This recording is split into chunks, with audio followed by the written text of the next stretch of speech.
Thank you for joining us today.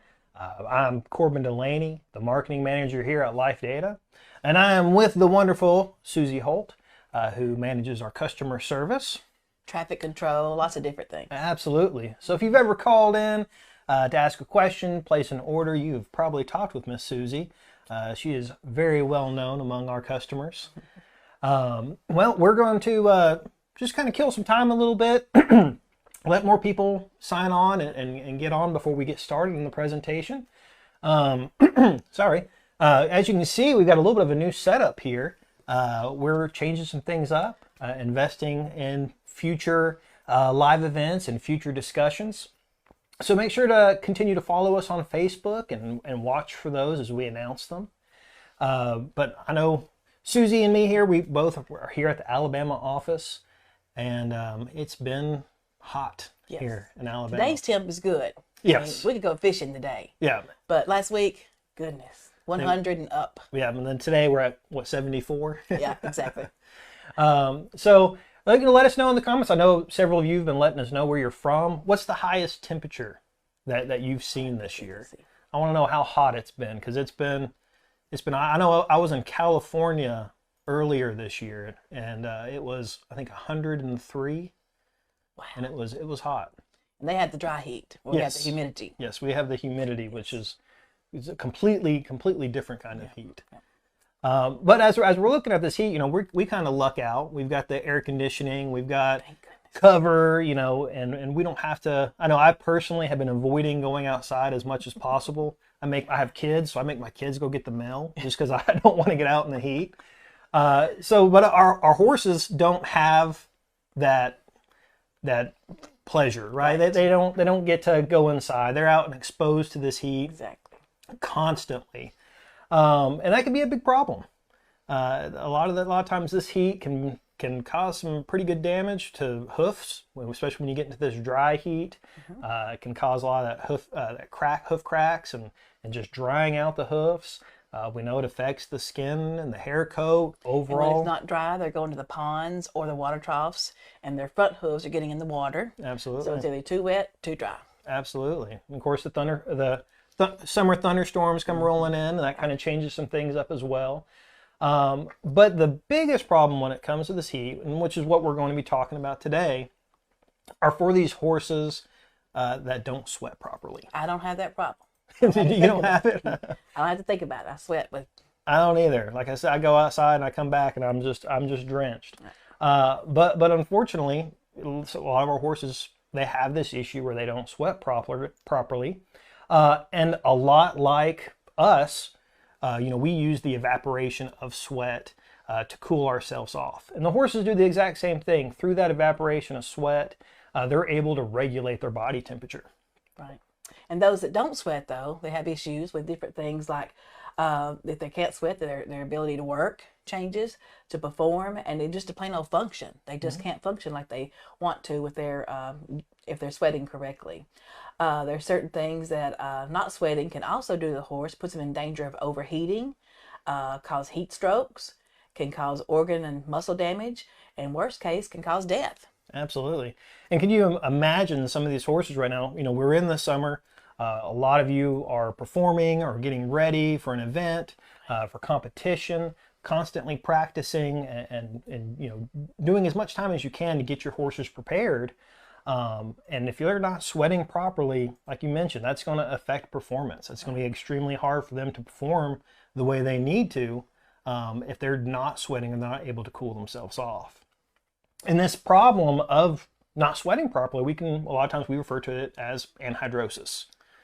And sometimes you have to say that multiple times before you get it correct. Easy for you to say. That's right. Anhidrosis. And so when we talk about anhidrosis, that's basically the inability or reduced capacity to sweat. It's estimated that about 2 to 6% of the horse population has anhidrosis or affected by anhidrosis, which at first that doesn't sound like a lot.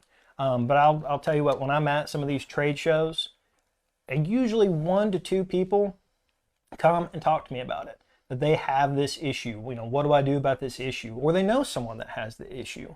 And so even though that number doesn't seem high, it's higher than we expect. We see it more often than than we think that we would. And it's continually growing. Absolutely. Used to we had maybe 2 or 3 calls every 3 months for the horse with anhidrosis, and now it seems like at least one a week with horses with different issues. Absolutely. And when I'll get customers, they ask, well, what is it? Is it a certain coat color? Is there a certain breed? And there's really, it can occur in any breed, age, sex, coat color. It really doesn't matter. It can affect any horse. And it can also be difficult, to recognize, because there are some varying degrees of sweat. Some of these horses won't sweat at all. Some of them just sweat a little bit. And so it can be difficult to figure out whether or not that horse has that problem, and to recognize it, especially if that horse it isn't as noticeable, as non-sweating is, not as noticeable. Here in Alabama, it is more prominent. It's a lot more prominent in these hot, humid climates. Florida, Texas. Texas, but there's a lot of horses with the problem in Texas, California, Arizona. And so that tends to be the area that we look at that would normally have this problem. But it's also not uncommon for it to occur in these cooler climates.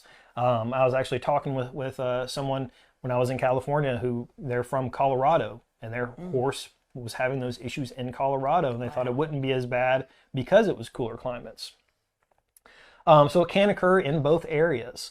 But the biggest thing about anhidrosis that we have to really pay attention to is when we develop a chronic case. When a horse develops that chronic case of anhidrosis, and because that can be linked to the atrophy of those sweat glands and even the loss of the nerve function, which leads to the actual permanent loss of the sweating ability.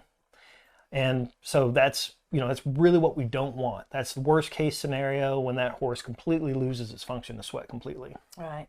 And when you start looking at what causes anhidrosis, the research is ongoing. Like Corbin said, there's really no specific thing that they can put their finger on. This is why this horse is having trouble sweating.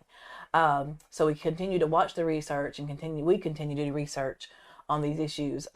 Some of the possible reasons is genetics. Maybe the horse was born with it. Maybe the mom and that's in their genes. Then nutrition and diet.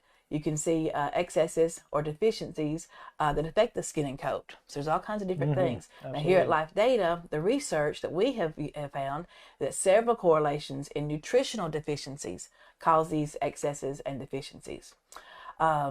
So the Dr. Scott Gravely and Dr. Frank Gravely looked at these issues for many years and was able to find what was going on with these horses. Also, you want to know, how do I recognize anhidrosis? One thing you notice is first the horse not sweating, just plain old not sweating. You may just notice a slight reduction in the sweat. Depends on the horse and where they are, what they're supposed to be doing. You should know when their horse needs to be sweating or not. And then just sweating in certain areas. Sometimes it's just under the saddle pad, under the mane. You'll notice that they're not sweating all over like they need to, just in certain places. Absolutely. And so, as we mentioned, it can be difficult to really, recognize if we have that anhidrosis, if the horse has the anhidrosis. Of course, there are some certain key symptoms that we can look at that can help us figure it out, to help us recognize it. Besides the non-sweating, of course, that's going to be one of the first ones that we always look at, is the noticeable lack of sweating, but the heavy labored breathing, flared nostrils. A lot of times the horses will begin to pant, almost like a dog with their open mouth, just trying to cool off. Checking their body temperature. If it's over 104 degrees Fahrenheit, you have a problem then. Increased heart rate and blood pressure. And the thing about that noticeable lack of sweat, I know we've got a bullet point and we've kind of hit that several times, but when you have a group of horses and you've got maybe 3 horses, 2 of them are sweating profusely, we know that they've all gone through the same workout, we know that it's hot outside, and like I said, you've got 2 that are sweating good profusely, and you've got 1 who's got the lack of sweat. We know that there might be an issue there. Lack of energy, refusal to work. If your horse is constantly looking for shade, it's not out in the field with all the other horses, but underneath a tree, or constantly kind of working its way towards water, or just trying to stay, within the barn, we know that horse is getting too hot and is looking for that shade to cool off. Of course, the coat, if the horse isn't sweating, the coat's going to be dry. And then the other aspect of it is, we've talked about nutrition affecting, skin and hair coat. That's something we've talked about often. And then mix that in with the non-sweating, we can really develop that dry and itchy skin, which is even extremely prominent with those chronic cases of hand anhidrosis. And so if you see any of these key symptoms and you recognize these key symptoms, you think that you might have, your horse might have this problem, it's important to discuss it with your veterinarian. They can really help you determine what the problem is, if they believe that you have a case, and they might even give you some steps to help you cool down your horse. Right. So when you start looking at some of the ways to cool the horse down, you can, of course, there's different ways you can do it, but some of the main things is move the horse to a shady area, like a ventilated stall. But you want to make sure there's air flowing. You don't want to put them in a closed off area where air is not flowing. Use portable fans, air conditioners. I know that sounds crazy, but we do have customers who have to have air conditioning in the stalls for the horses, just enough to kind of cool things down to where they're able to breathe and get around. You can also hose the horse down with cold water. Now you do want to be mindful of the wet, dry issues you can have with the hooves. Too much of that can cause different issues, too dry, too wet. So you want to make sure and be mindful of those hooves when you are hosing the horse down. And then, of course, provide plenty of cold water. You want to make sure the horses can get to cold water easy. If they don't have ponds, things like that to get to easily, you want to make sure they've got plenty of good water to drink. Oh, absolutely. Absolutely. As we look at addressing the anhidrosis, Susie's mentioned, there is consistent new research coming. There is no cure. There's a lot of companies out there, a lot of veterinarians. There's just a lot of research trying to figure out what is the complete cause of this. And so there's no cure at the moment. But there are several different methods to help promote that sweating. The one I hear about the most is dark beer. That people are trying that. That's kind of the, I know, back in the day, Dr. Gravely himself used to talk about how some horses would sweat with dark beer. That has to do, I know there's some, B vitamins in there in the dark beer. A lot of people associate that dark beer and the B vitamin to the sweating. A lot of people say it opens up those capillaries to help with that sweating. Electrolytes and salt mixtures is another one I hear a lot of. And the funny one is the moving to a cooler climate. I know a lot of you hear me say that and you go, I'm not moving. But moving your horse to that cooler climate, that can help alleviate that issue. Or keeping, I know there's several horse owners who, tend to maybe live up north and travel down to Florida, during the summer, possibly leaving your horse up in that cooler climate and not bringing them down to Florida. But I know that's not something a lot of people want to do, Right. And then as you talk to your veterinarian about it, there might be some different medical treatments that they may, recommend. ACTH, antihistamines, both of those are different options from a medical standpoint. And then multiple times we've mentioned now, but nutrition. Nutrition is going to help improve just that overall hair coat, overall skin quality, and even at times help those sweat glands. And so supplementation is a big option. Of course, there are many, many options on the market that you can find and see. But the one that we personally have is the Life Data Sweat Formula, which is where the product discussion comes into this, right? The Life Data Sweat Formula, what it's going to do is it delivers a combination of essential fatty acids, amino acids, vitamins, and minerals that's going to help balance those deficiencies and excesses that we found in that Life Data, in our Life Data research, that are extremely typical in the anhydrotic horse. And so basically that research that was done with Dr. Scott Gravely, and again, Dr. Frank Gravely helped with that as well. And they took blood samples from these horses with anhidrosis and did a blood sample analysis of it. And they found these correlations, several years of research, trials, and so on. And they found a lot of those correlations. And so that's where this formulation comes from. And so it's not only going to help just kind of increase that sweating capacity and the ability to sweat, but it's also going to improve skin and sweat gland conditions. It's going to help regenerate that ability to sweat. And Susie, the number one question that I get when I'm at shows talking about this product is, what's the one ingredient? Right, right. There's no one ingredient. You can't say just this one ingredient does it. It takes a combination of all of them. Absolutely. Yeah. And there are some horses it may not help. There's the sweat formula may not help your horse, and just like the dark beer, Yeah. may not help another person's horse. Yeah. So it just depends on the horse and how it responds to it. Absolutely. And one example when we talk about ingredients that I can give are the fatty acids. The fatty acids are actually going to help restore the lipids of the sweat gland membranes, which help the transfer of fluids out of the sweat glands. And one of the things I do want to talk about is, as we mentioned with that chronic anhidrosis, those sweat glands might atrophy when that horse has had that issue for so long.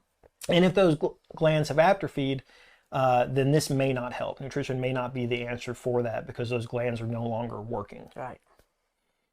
Another question we get is how do you feed it? Absolutely. So how do we feed the sweat formula?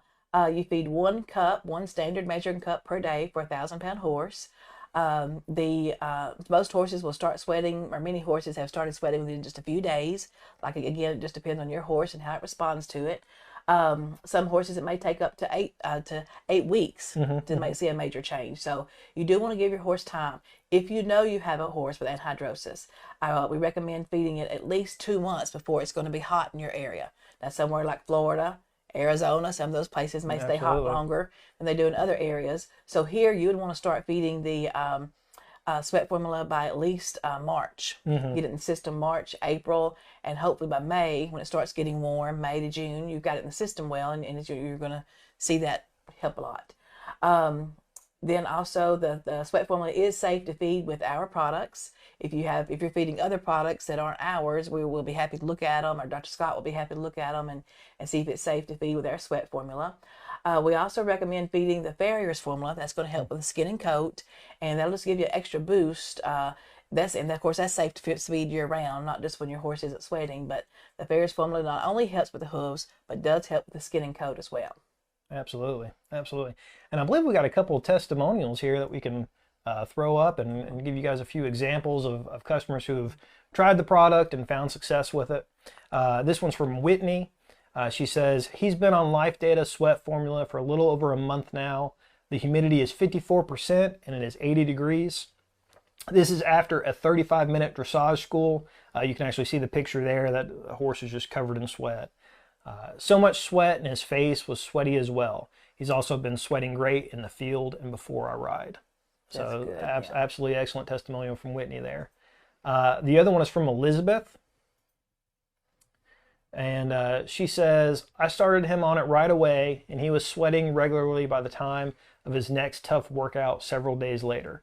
This product has been a game changer. I've gone from obsessing about how much he is sweating to not giving it a second thought. And that's really important in event horses. Absolutely. We don't think much about it and just think, it's just second nature to sweat. But in those event horses, if they're not sweating right, it can really affect their performance. Absolutely. Absolutely. And the last thing we want to do is to be at an event and this horse overheat. Right. Or have an issue like that, or even during training. And so that can be a big problem. Right. Now, Susie, where can people find this product? Well, the same places you can find Farrier's formula. If you want to order from us direct, we can ship it to you direct. It is only available in the United States. We can't ship it internationally. So if you're here in the States, we can get it to you. You can buy from us direct, or we do have dealers that sell the product. Do a Google search for Life Data Sweat Formula, and you'll find multiple dealers. We do have some that give free shipping on the product. We can't give free shipping, but some of our dealers do, and that's great. So if you can't find it, just call us. We'll find a dealer for you. And again, another question they ask is the price. The price for the 11-pound bag of sweat formula is $126.99 plus shipping and tax if it applies. And that one bag will last right at 28 to 30 days. You feed the 1 cup per day, and so for a 1,000-pound horse, that's what you'll be paying is the $126, say $127 rounded up. Absolutely. And Susie mentioned that it works great with Farrier's formula. It can be fed alone, but I always suggest people combine them together, because when we think about Farrier's formula, we think of that as a hoof supplement, but it's actually an all-dermal tissue supplement. So it's going to work on not only the hoofs, but the skin and hair coat as well.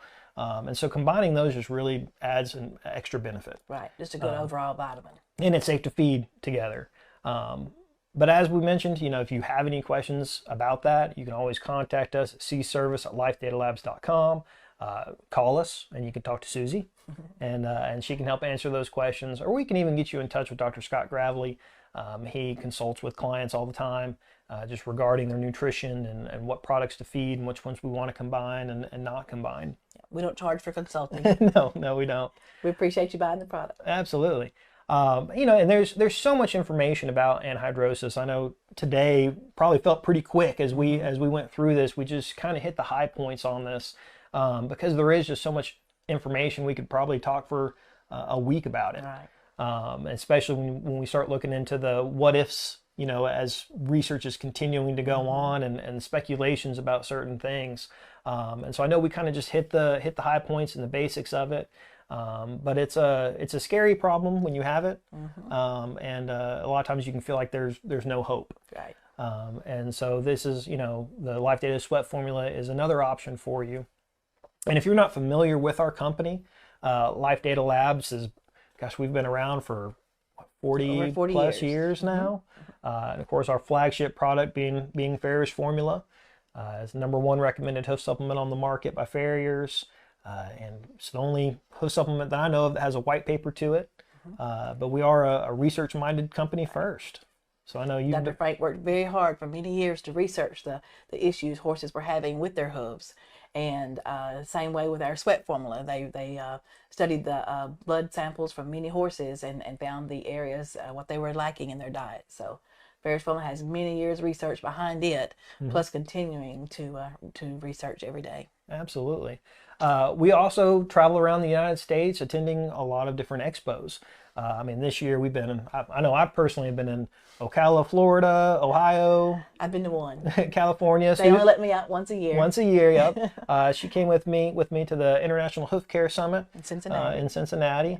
And so we travel around. I know Darren, he's been over in the UK. Darren Owen, farrier that works with us. Absolutely, yep. He's been over in the UK.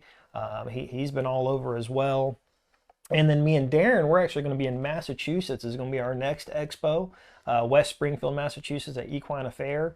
That's not until November, so we have a little bit before that one. But if you're in that area, if you plan on attending that expo, come by. We have taste samples of the different products and would be happy to talk to you. As Susie just mentioned, Darren is a professional farrier. And so he's a really great resource at these shows to sit down and talk with customers about what they can do to help improve hoof quality and so on. So after that one, he's going to be at the American Farrier Association meeting. Yes. In Chattanooga this year, I think. Chattanooga, Tennessee. Yep. And so you can go by there and see him. A lot of the farriers get to go to those events, learn more about horseshoeing or learn new techniques. Absolutely. So. And again, keep following us on Facebook. We're going to be announcing some future live events. I think we're going to do another one in August.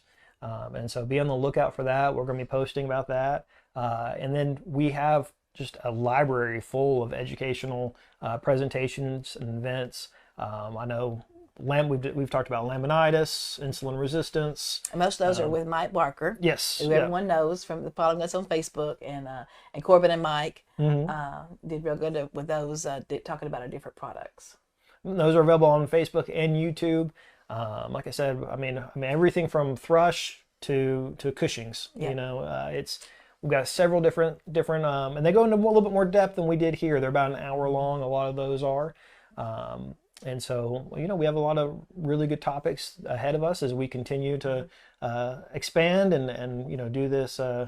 Our work here in this room to bring better presentations to you. And most normal people are working during this time of day because it's Friday. Most people are still at work, and so this is recorded, and you can play it back later on. So just because you didn't get to see it live, you can watch it later on. Absolutely. And if you got like I mentioned before, if you've got a friend who is dealing with that anhydrosic horse, and I just said that wrong, horse with anhydrosis, please share this video with them. We'd love for them to see it as well. And but in the meantime, we thank you for joining us today, especially on a Friday whenever I know everyone's ready to probably get out to ride their horse if it's not too hot. And so thank you for joining us today, and we look forward to our next presentation in August. So we hope you join us then too. Thank you.